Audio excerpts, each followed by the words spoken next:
because now we are going to talk about being reckless, sometimes, occasionally. Hey, but I'm Anna. Some of you are my students, I can see, or have been. Thank you. But thanks for coming. So, I've been a teacher here at MSU a little over a decade. But prior to being here at MSU, I worked for a variety of different outdoor organizations. I was an instructor for NOLS, the National Outdoor Leadership School. I was also an instructor for the Wild Rockies Field Institute. And then, after a bunch of years of doing those sorts of things in various places around the world, I got to be the program director for the Wild Rockies Field Institute, where I was in charge of all of the risk management for the organization. So I immersed myself in kind of organizational risk management after a lot of history of risk management of groups that I was in charge of, and I was a guide for. There are two more desks like over here. It's up to you. And it was really fun to actually immerse myself. Nora asked if I wanted to do an Honors Presents, and I think at first we were talking about maybe returning to school or big life things or maybe climate change work, which I've done some of. And then we settled on this, which is actually way more fun to me to talk about. So we're going to talk about judgment and decision making in the backcountry. So I did make a PowerPoint. I don't always do PowerPoints, but I think it was really beneficial because I have a lot of information that I want to put out to you guys. And then we'll talk about some scenarios or just ideas and kind of find out more about what you guys like to do in the backcountry. But I want to start by just saying how important it is that we are outside. I love this quote, just talking about how the physiological response to being outside in nature is very, very real. What it can do for our mind and for our body is backed up by research. It's not just a fluffy thing that we talk about. And the word risk actually comes from an Italian word which means to dare. And I love this part, and I want to focus on this a lot. Oh, come on. The actions we dare to take, which depend on how free we are to make choices. And I hope you guys enter into outdoor exploits freely. Are what the story of risk is all about, and it helps define what it means to be a human being. And I feel like that takes it a little far, makes it sound a little cheesy, but I wholeheartedly believe it. I think when we can stretch our physical boundaries, we can really explore what we can do and what we could be in terms of our human experience, especially in a world that likes to keep us kind of contained. There are a lot of potential benefits to risk-taking. I love that this says potential benefits. Doesn't mean they're always going to be there. But there is a lot. And again, everything in this presentation is backed up by research. So I'm happy to share that list with someone. I didn't attach it to the PowerPoint, but I'm happy to share that if anybody's interested down the road. But unforeseen opportunities and risk. It can increase our critical thinking, our ability to get out of situations, our ability to see situations for what they are. It can make us better communicators. It can make us better at making decisions, which will carry over into other parts of our lives, build our confidence. It can give us purpose. If there are things that we want to tackle and accomplish, we often have to build up to them. That builds resilience. There's a lot of things that back up a sense that taking risk is not a bad thing to do. It's okay. When I started climbing when I was in college, my freshman year, my mom proceeded to not sleep for years. And she told me that too. I had two older brothers. One of them was also a climber.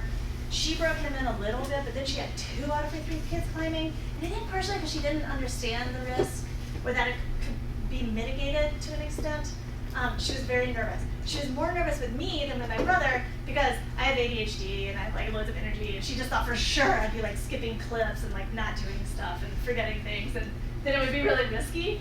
But actually we could talk about that too. There's a tendency to really, back to some of the potential benefits, really create a super focus in a lot of people who maybe struggle to focus otherwise, and actually tamp down some impulsivity, but I'm going to get to that. Edward Abbey, this is a long quote, but I'm going to read it because I think it's really important.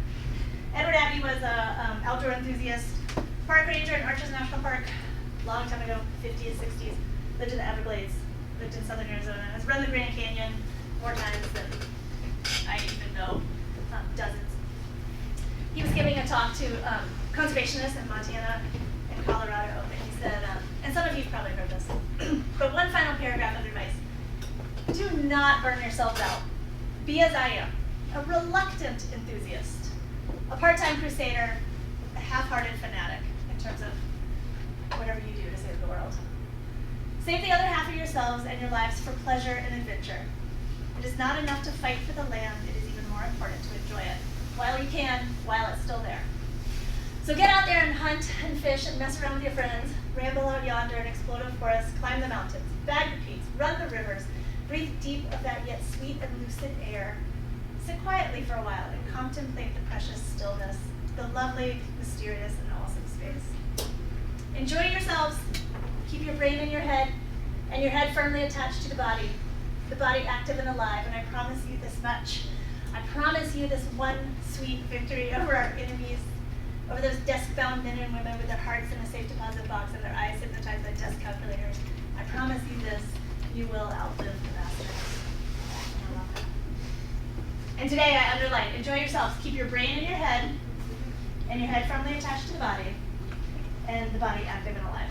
So that's what we're trying to do by talking about decision-making in backcountry. And then he says you'll outlive the bastards, but then I can't help but to think, like, will you actually, though? It's kind of dangerous, a lot of these pursuits that we take on. So this is just 2007 to 2018 and only in national parks. How many people died in national parks? And how many people have died in national parks in an 11-year time span? This is put out by the Park Service. They're drowning? Over 600 people? That's a lot. And we don't know. You know, but we don't know who they were. We don't know what the situations were. This is just raw, simple, basic data. Vehicle crash. I think that one's interesting because we haven't spent all this time talking about mitigating risk in the backcountry, but driving to the trailhead is probably the most dangerous part of here today. Undetermined. I don't know how 351 people died in an undetermined manner. I have no idea. Falls, slips. Natural death, I thought to myself, oh, that's how I want to die. I want to get really, really old, done all this cool stuff, and then just like pull out a camp chair and just have like a natural death in a national park. That's how I want to go. Suicide, which is heartbreaking. Environmental transportation, you know, blah, blah, blah. Poisoning, homicide, don't get murdered. I can't help you with that one. But for outdoor recreation, to be considered an adventure, it has to be risky. It has to be unknown. There have to be things that we aren't sure how they're gonna pan out, right? If I walk through Wilson, I'm pretty sure I'm gonna get from one end of Wilson to the other. I mean, I'm not entirely sure. There could be an earthquake or something, right? There's always something that could happen. But I'm pretty sure I'm gonna get from one end of Wilson to the other. When I spent summers in Alaska, we'd say, okay, so there's that mountain. Alaska's huge. So actually route finding is really fun because you're just like, see 10 miles that way, that mountain, we need to get to there. And it's pretty simple in that way. But you don't actually know what's gonna happen for the next 10 miles because the scale of the maps are so big that you don't see all the, you know, nooks and crannies of the landscape. So you don't actually know. So that's an adventure, right? You don't know what's gonna happen over those next 10 miles. That's where the adventure comes in, it's the uncertainty. So, in 2018, there was a study done of some hikers on the John Muir Trail in California, and they identified three groups of people, or three situations that made, I'm gonna back that up, 3 things that contributed to people not getting injured. Do you guys have any idea what they might be? Yeah? Experience? Would that help or hinder them? Experience? Yeah. What did you like? They didn't talk about that. Yeah. But normally, yeah, you gotta plan it. It's just hiking. And I love, you know, in Bozeman, right? It's kind of like, oh, they're just hiking. Like, I was sending this waterfall in my kayak the other day, and you're like, God, Bozeman, okay. dangerous, especially here, just like grizzly bears everywhere. There's lightning. There's rapid thunderstorms approach. There's all kinds of things that happen. I had honor students, actually, side note.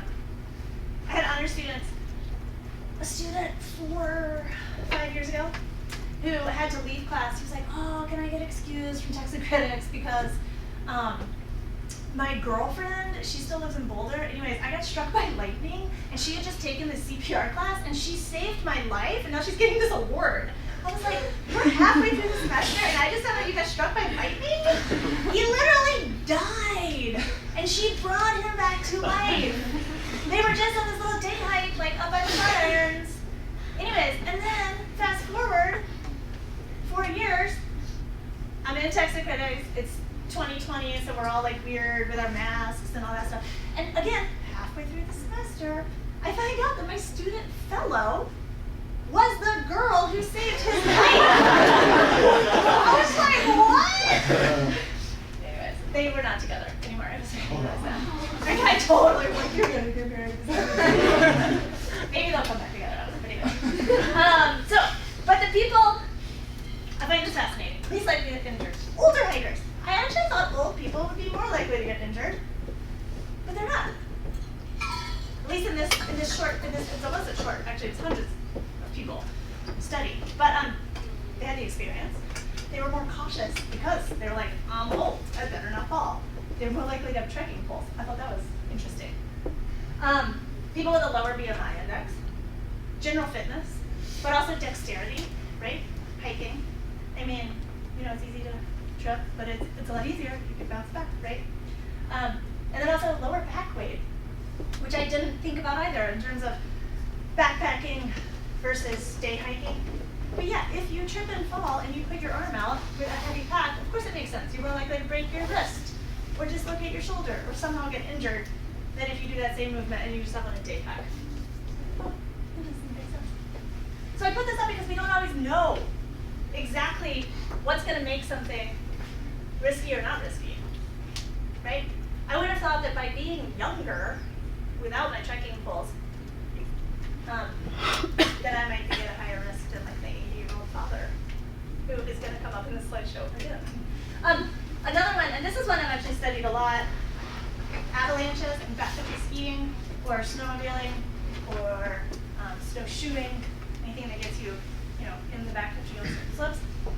It's just the data. There's a lot of reasons behind this data, but the facts are most likely to get caught in an avalanche. Men, between the ages of 20 and 29, in groups of 4 or more. The reason for the group, right? The men thing and the 20 to 29 thing.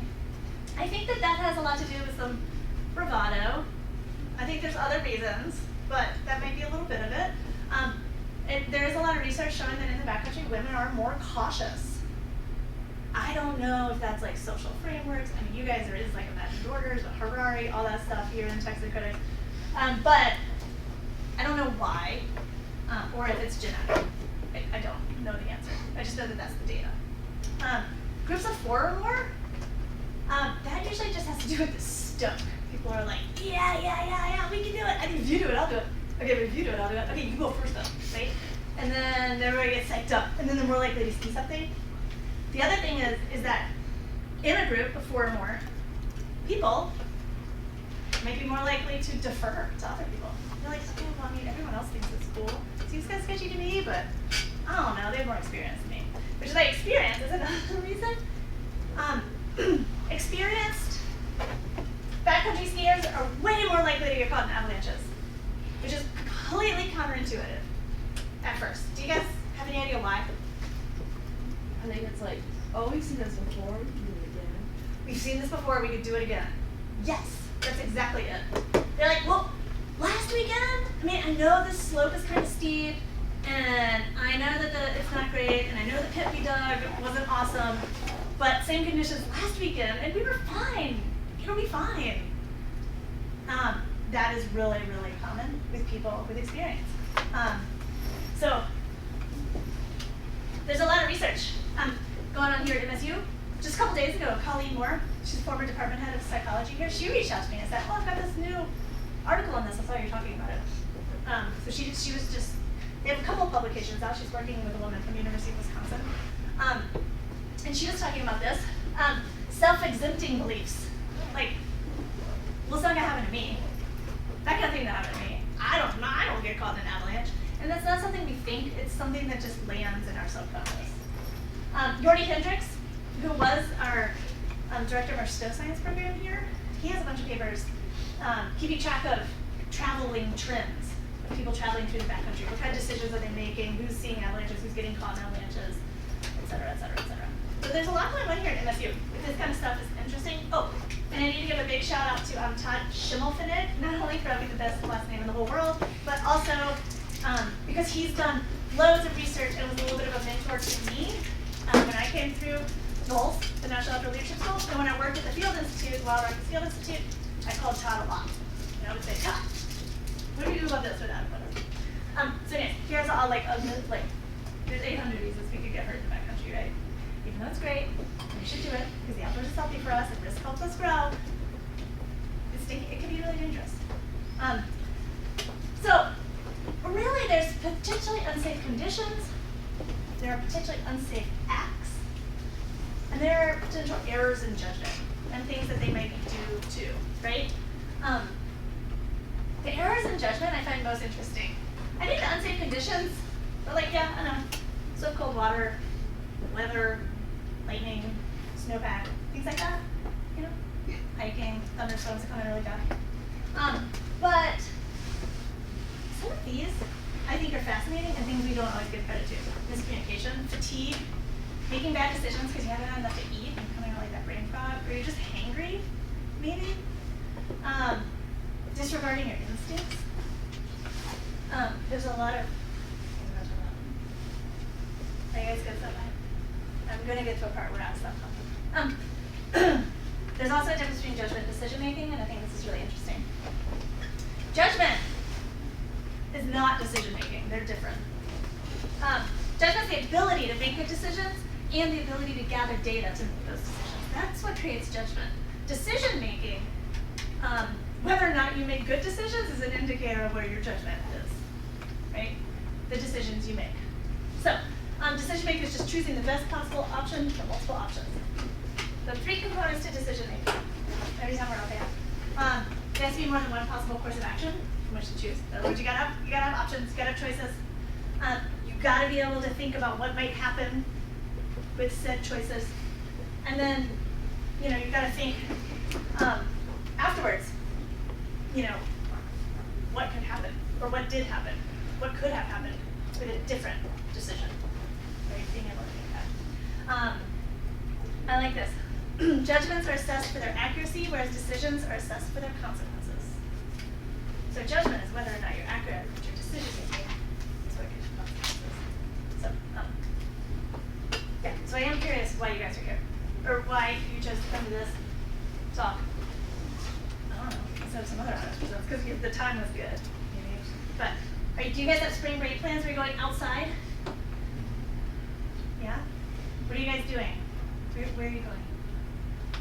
You guys were nodding. What are y'all doing? We're going to Utah. Where are you going? We're going to a lot of national parks, starting arches and working our way towards Zion. Nice. That's awesome. Good. Yeah, what are you doing? We're going to Indian Creek for a minute. Oh, I've spent a lot of weeks of my life in Indian Creek. Yeah. Have you been there before? I have not. I'm very excited to go though. That's gonna be fun.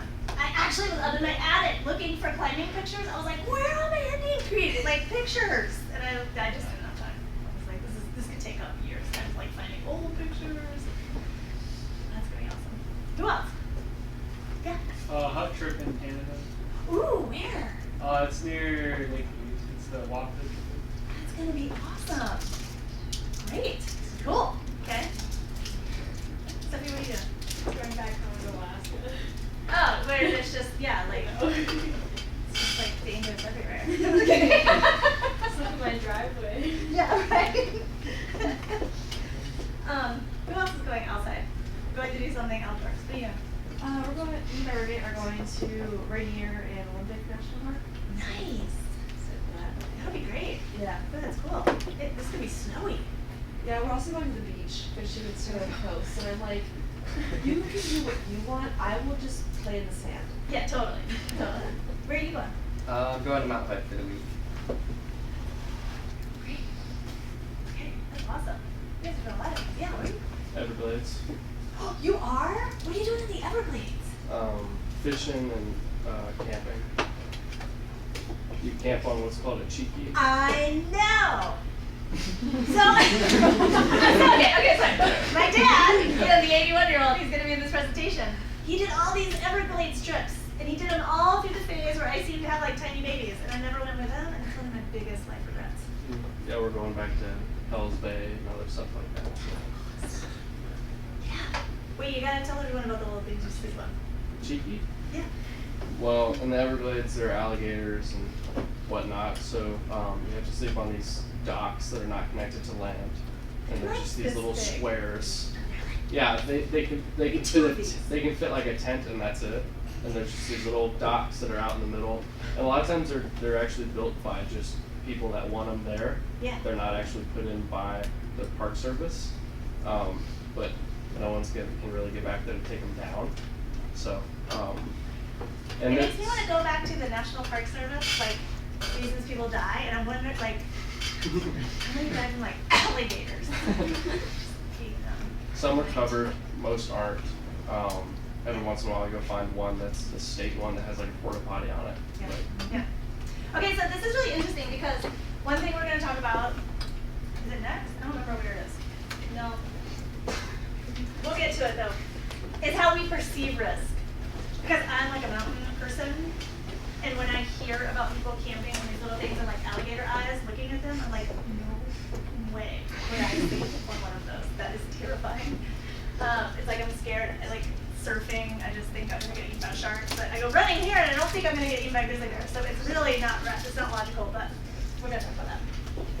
Okay, so what creates judgment?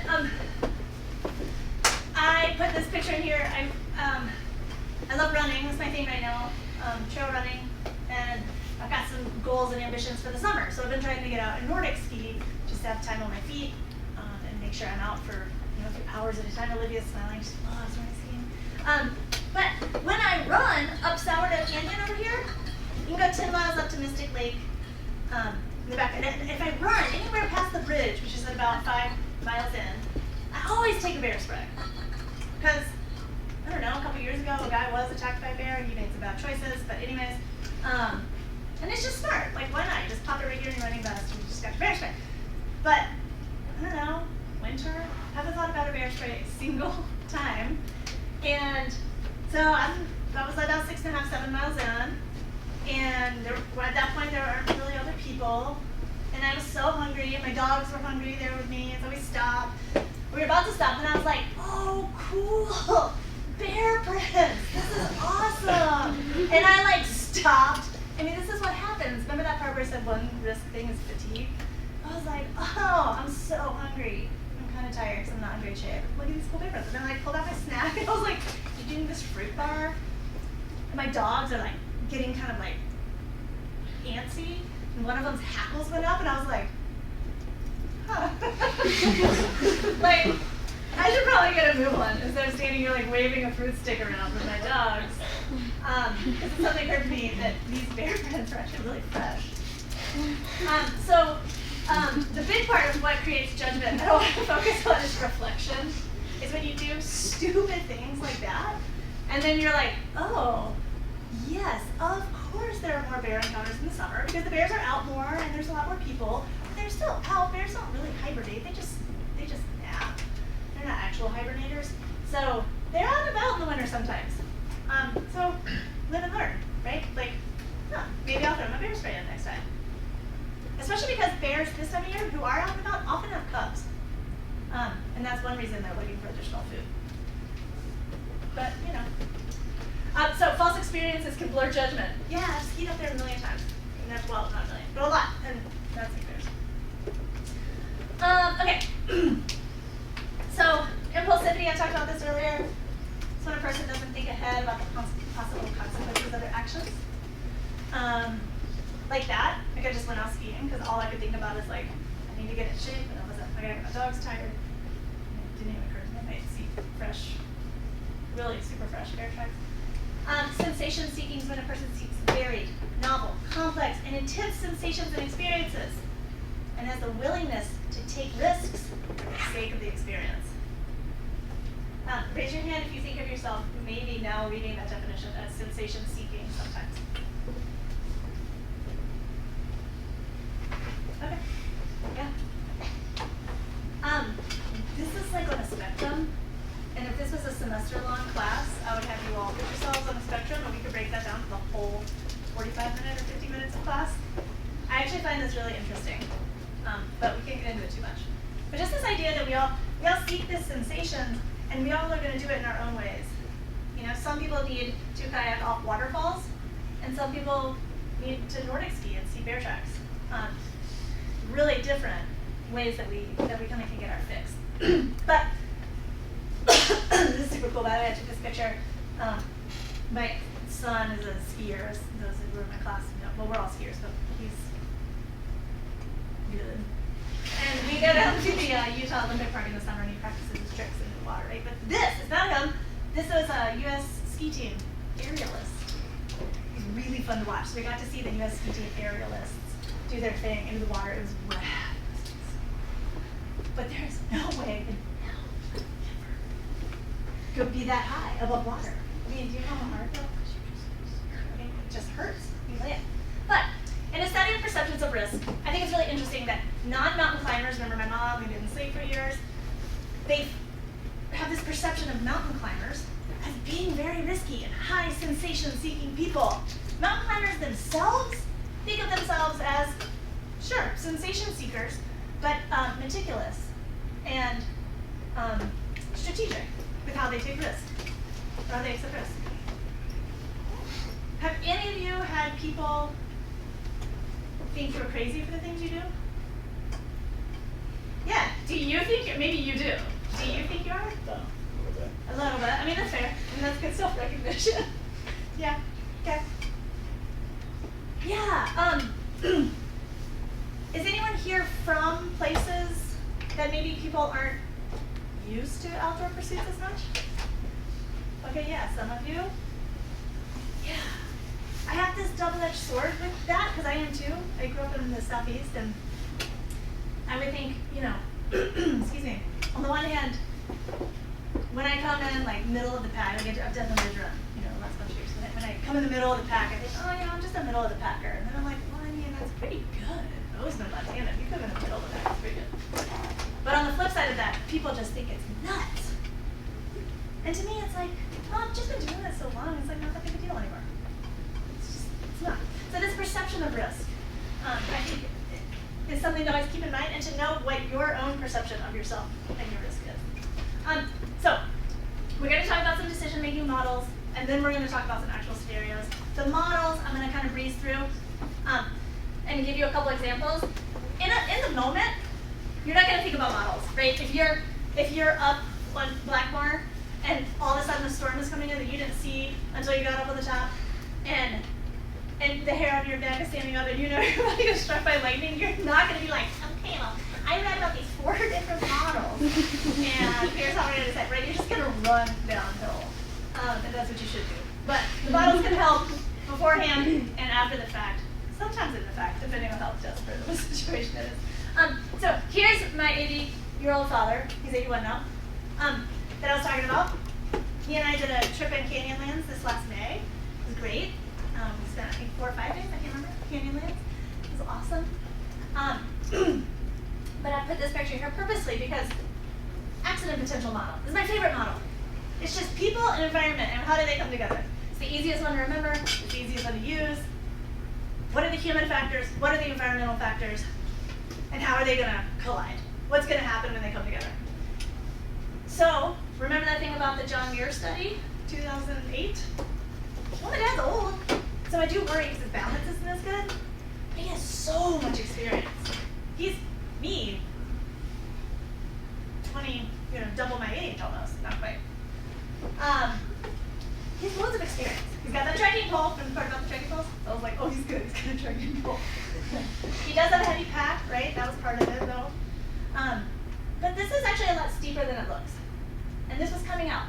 It's day 4 or 5, whatever day it was that we came out. And he was tired, right? So the human factors, I was thinking about my dad. But I also wanted this trip to be so special and so awesome. So I had my own goals, and those were part of the human factor. I was really attached to the outcome of this trip with my dad. Because I didn't know if I'd ever get to go backcountry with him again. So I had a lot of my own human factors going on. He's more cautious. That played him. That was great. You know, one day we came to the same place, and I went for a 14-mile run, and he just chilled. And that was perfect. He's cautious, right? But he's still, he when he's doing this stuff, it's so cool. But then these environmental factors, right? It's slippery. This is steeper than it looks. It's uneven footing. Again, he doesn't have the best balance anymore. Heat was an issue. We were running low on water. That was an issue. I was worried about him. That was an issue, but that's back to the human factors. He was worried about me. Back to human factors. So there was a lot at play in this backpacking trip. So I love this model because I think it's really easy to recognize what's environmental and what's human. It's my favorite. It's so simple, but there are others. Oh, yeah, sorry. This was me talking about that more, but you got it. Although that's a really cool picture, right? This is on Yellowstone Lake. You can paddle into Yellowstone Lake. It's great. There's all these really beautiful backcountry kids. Another one is the risk assessment triangle. This is one that they've taught a lot. I told you I worked at NOLS for a while. They taught this a lot. This is where decision making, communication, and then people's behaviors and attitudes all come into play. So I have a really good example of this and a really good story. So I gotta watch the time. But I told you guys that my son, right? He wasn't involved in this, but a bunch of his friends. They like to build kickers up at Bridger Bowl. Do you guys ever build kickers up at Bridger Bowl? Anyone? Or hit? Okay. Well, it was like a month, a little over ago. We had that huge dump, and remember Bridger Bowl was like inundated, just full, and the lines were long, so they were like, let's go build a big kicker. So they went just up in the Alpine Lift. There's like a big meadow, and they built this kicker. And one dad was there, Mike. Mike's awesome. Mike's my age, he's 46. Fit, strong guy, great skier. He was like, yeah, I'm gonna hang out with the boys, you know? And somewhere in his head, he's like, and there's a lot of snow. So I'm gonna hang out with them, because tree wells, that whole thing. So they built this kicker. Well, then these 3 college-age students, I don't know if they were MSU students, I don't know if they were in college, but just roughly your age, a little older, I have no idea, came by. And 2 of them just kept going, and one of them came and hit the jump without asking. So guys were kind of like, you jerk, but whatever. That's not the point. So he hits the jump. Everyone who had built the jump couldn't see the landing at this point. There's one kid, Wes, 7th grader. Okay, a 7th grade boy. He's like this tall. And he was at the jump, like, I don't know what he was doing, something with the jump. And he saw this guy land. Well, this guy landed head first into 3 feet of snow. And Wes saw him and was like, oh, dude. But then the guy's legs were moving, and he couldn't get out. His arms, he was buried up to here in this deep, deep snow. Wes, this 7th grade kid, was the only one who could see. So he starts screaming, help, help, help, you guys, oh my God, help! And so they all come running down, right? A bunch of 7th, 8th, and 9th grade boys. And this one dad, Mike, come running down. And they were grabbing their shovels, because, you know, they luckily had them with them.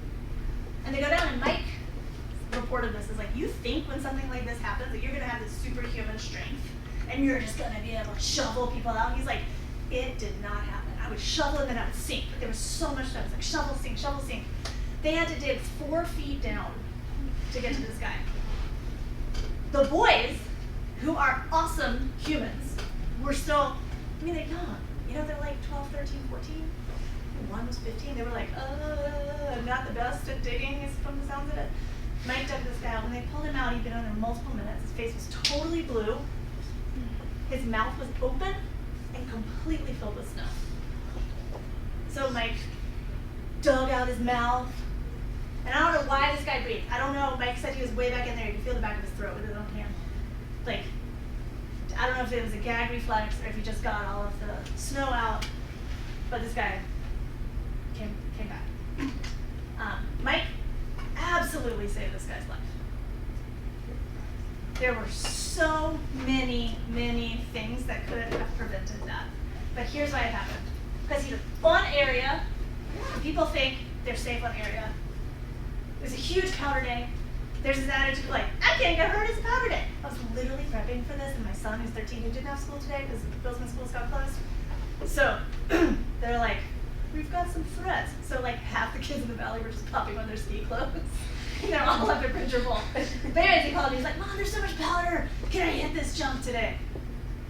Right, there's this attitude of like, what is the powder? You can't get hurt, there's so much powder. You can jump into anything, you know?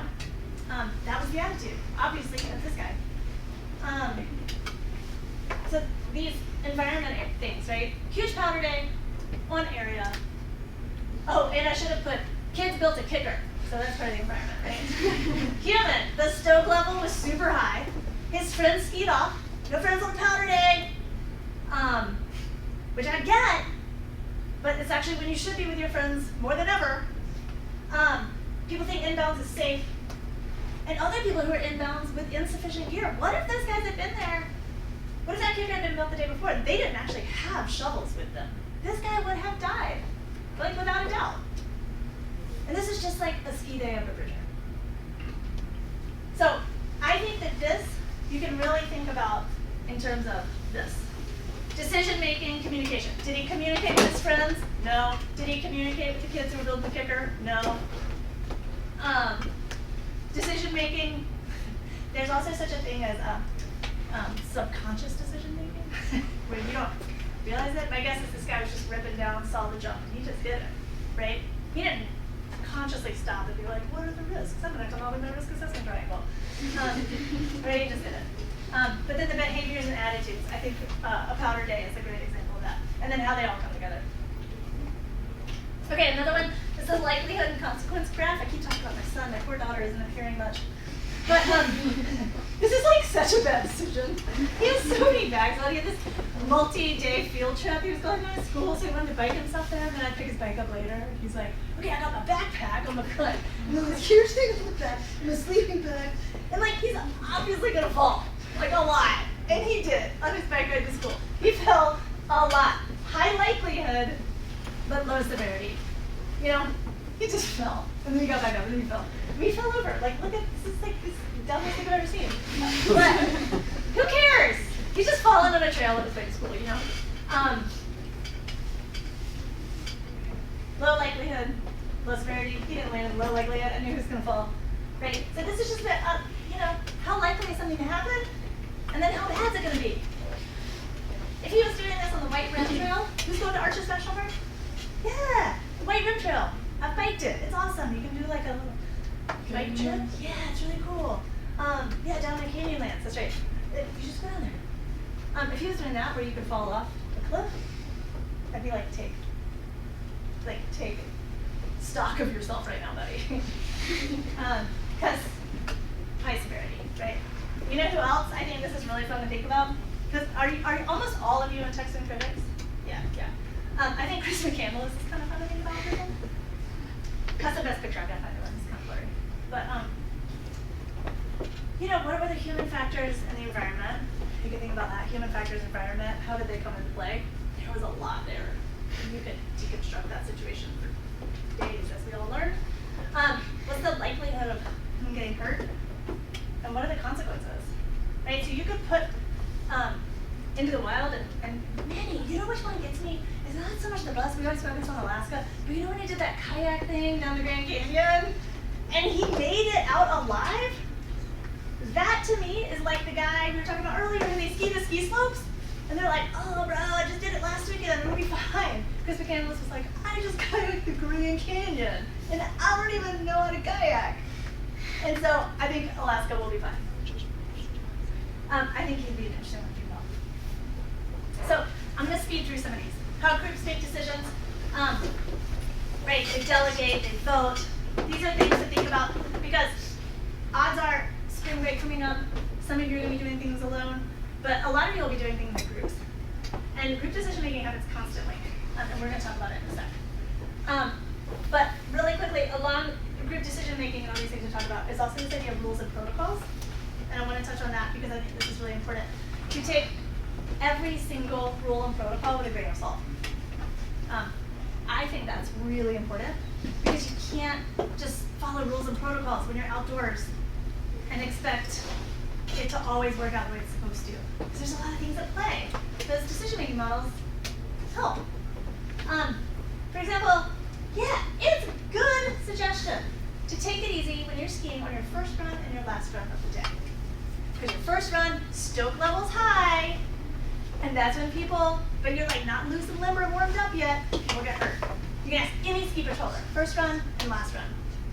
Last run of the day, same thing, stoke level's high, we just had this awesome day, but I'm so tired. Well, I'm gonna get on one more backflip. First and last run of the day. So it's like some rules you're like, oh, that's pretty good, I should probably just heed that and like chill on the first and last run. But then things like, oh, you can't get hurt in powder. True. If you're gonna drop a 20-foot cliff at Bridge or Bowl, it's better to do it on a powder day than an icy one. But it doesn't mean you can't get hurt. It's just a better scenario.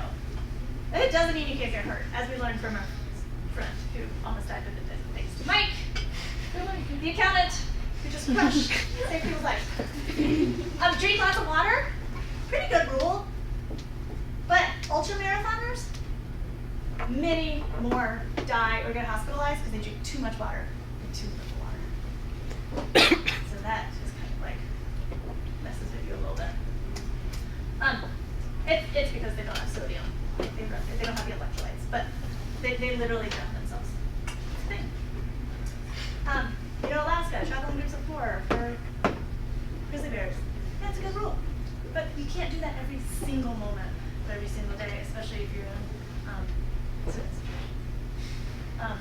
Arizona, you get out of your tent, you want to shake out your shoes. I can't think of a reason not to do that. There's scorpions. You want to make sure you don't have any scorpions in your shoes in the morning after when you get out of the tent.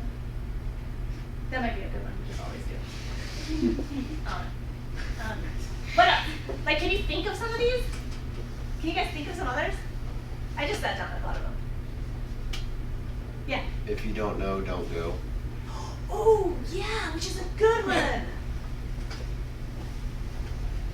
But then sometimes, the whole risk thing, right? That's what we just said. Like, in order for something to be an adventure, there has to be a level of unknown, right? Yeah. I think it's really good to just know what you don't know. That's what I think is great. Because then you're just like, you're more likely to be cautious. Because you know you don't know what you're doing. Yeah? So we go with somebody that does know. Yeah, go with somebody that does know. And just do whatever they say. No, but that's true. Like, I used to backcountry ski a lot, and I don't anymore. And I guarantee that I'm rusty in some of my decision making around backcountry skiing. If I were to go this winter, which I actually haven't for some reason, but would totally go with people who've been skiing a lot more than me recently. Because they know. They've been doing it, and they're aware of the snowpack, and I'm not. But I still know what I don't know, and I would ask them a lot of questions. Yeah, those are great. So, real quick, groupthink. You guys get this. There's a lot of things that can go wrong with people in groups, and they think like the group, right? One that I think is really interesting is this support theory. It's that the amount of time you spend talking about something can sometimes change your perception of the risk. So I might talk to my daughter, she's 10. I might talk to her about lightning. And she might be like, okay, lightning. But if I talk to her every morning at breakfast about lightning, that girl's gonna walk around being like, oh my god, I hate this river lightning. Because your perception changes because she's like, my mom's talking to me about it. There's a lot of research about this. The longer you talk about things, sometimes your perception of it can change and you can lose your accuracy of judgment. Which I think is really interesting. I'm sure it goes the other way too. If you don't talk about something long enough, you're going to miss factors that would play into your decision making.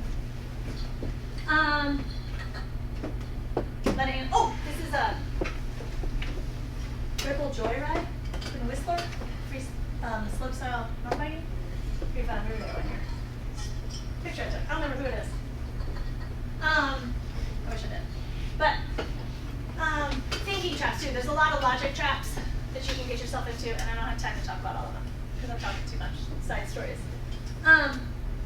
But the biggest one is looking for information to confirm our biases or desired outcomes. Again, you're all in texting critics, right? This doesn't just happen with like how we view people of certain cultures or things that are different from us or whatever we talk about in texting critics. It totally applies to the outdoors also, right? You're gonna gather information. If you, like my mom, she thought rock climbing was scary and she thought I was inattentive and therefore she didn't sleep for 3-4 years. Yeah, I think any information she saw just fed into that. You know, news headline, climber dies, Penitente Canyon. She's like, oh my God, it's so dangerous. Are you guys scared to fly? Is anyone here scared to fly? I am. I literally take drugs to go on an airplane. Okay, every time I see a headline about flying, I'm like, it's so dangerous. Totally be the flip side. Just like what we were saying about skiing. Like, oh, I skied this last weekend and it was fine. Because you really want to go. Because you really want to go. That day that guy did the flip and he landed head first and he almost died, that whole thing, I was supposed to backcountry ski that day when we were in Holcomb. She was still trying to finagle ways around it, and I just finally was like, Holcomb, I just think there's no-go days. There was so much snow, the avalanche danger was rated extremely dangerous, extremely likely to slide. I was like, there's just no-go days. I want to go so badly because we would have so much fun if we don't die. So, yeah, you know what? You gotta just be careful. Is this unbiased data I'm putting into my decision making, or is this data that, just because it's so great? Okay, so we don't have much time, but I think these are some great scenarios of things that are really, really likely to happen. And so you meet someone, a week ago, right? The person you met a week ago. They're friendly, you like them, they seem pretty fit. Like, what are you going to talk about to decide what to hike? I've been on a hike with people who've not been ready for the hike we went on. And I've also been on hikes with people who have totally kicked my butt. So, what do you talk about? That's something to think about, your communication.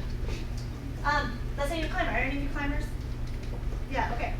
So this is another good one. If you're on like a 5-pitch climb, let's say you've done 3 pitches, but you are just exhausted, you're fresh, you don't know why. Oh no, you didn't sleep all the night before, or maybe you guys stayed up, you partied, or whatever.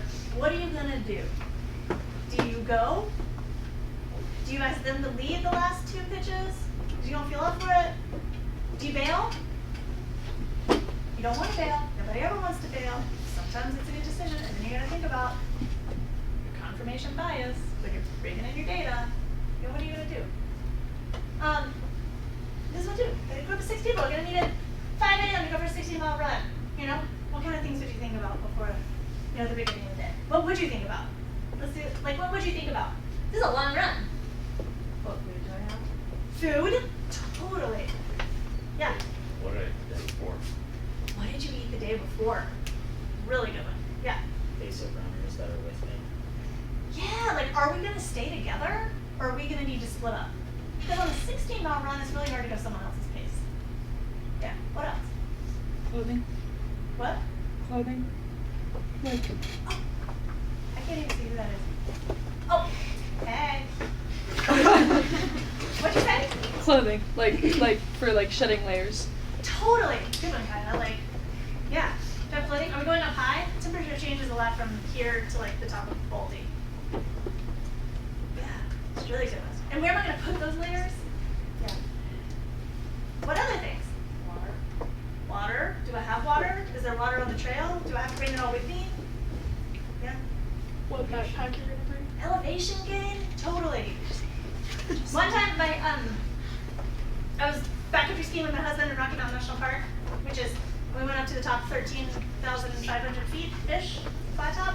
Because you start at 8,500. Estes Park is at 8,500. And then Fort Collins is at 5,000 or something. We had come down from Missoula. My parents lived in Estes Park, we were there.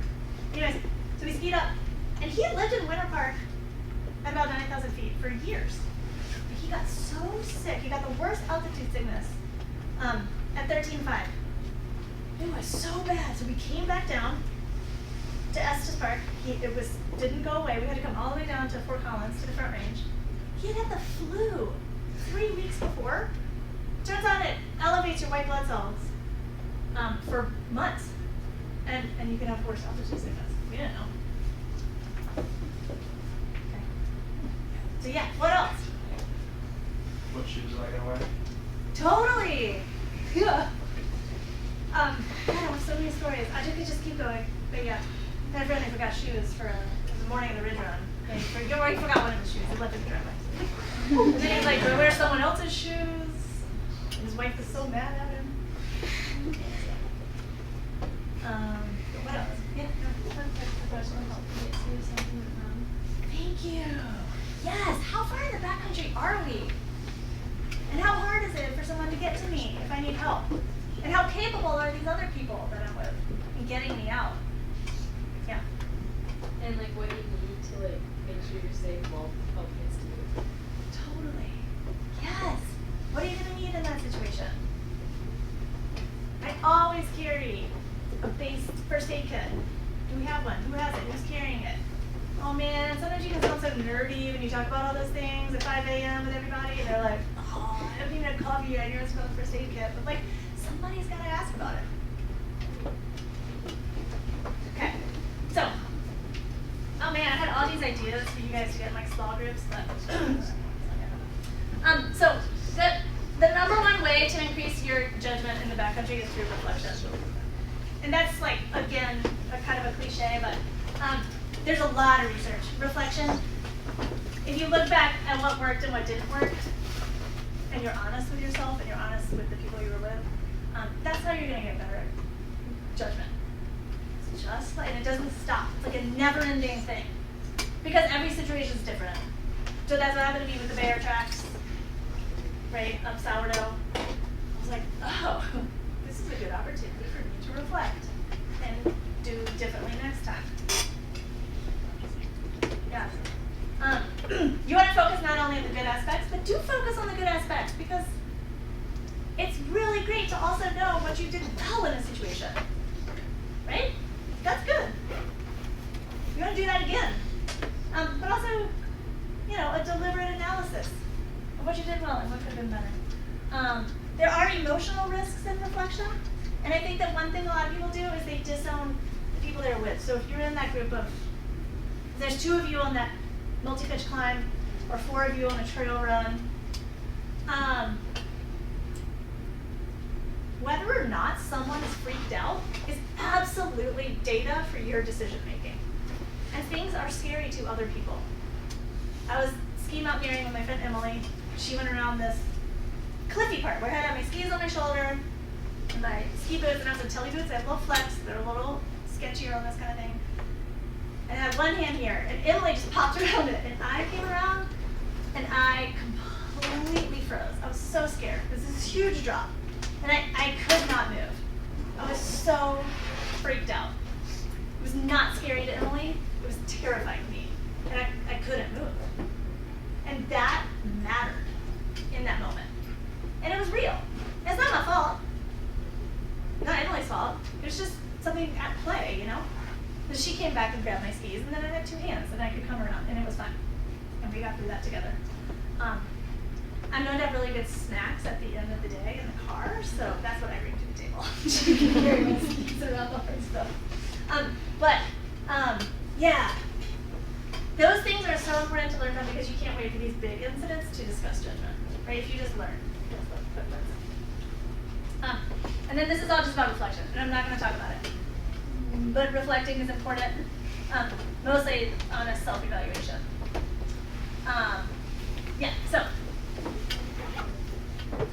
you guys are going on spring break. I got into a lot of trouble in spring breaks over the years. So, like, I know, I'm not stupid. So really do think about who you're going with and how you can do things better beforehand. What might get in the way of making good decisions, and how you plan to know what you're you don't know when you go do things. And I would say too, don't forget, I said this earlier, but the two most dangerous things that, in my personal opinion, happen on spring break have to do with alcohol and driving. It's not climbing or backcountry skiing.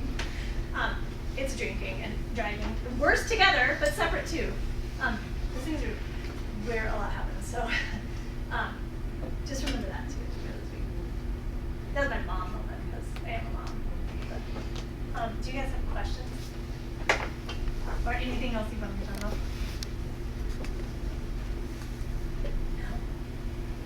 I'm sorry I didn't get you into groups. I had this plan.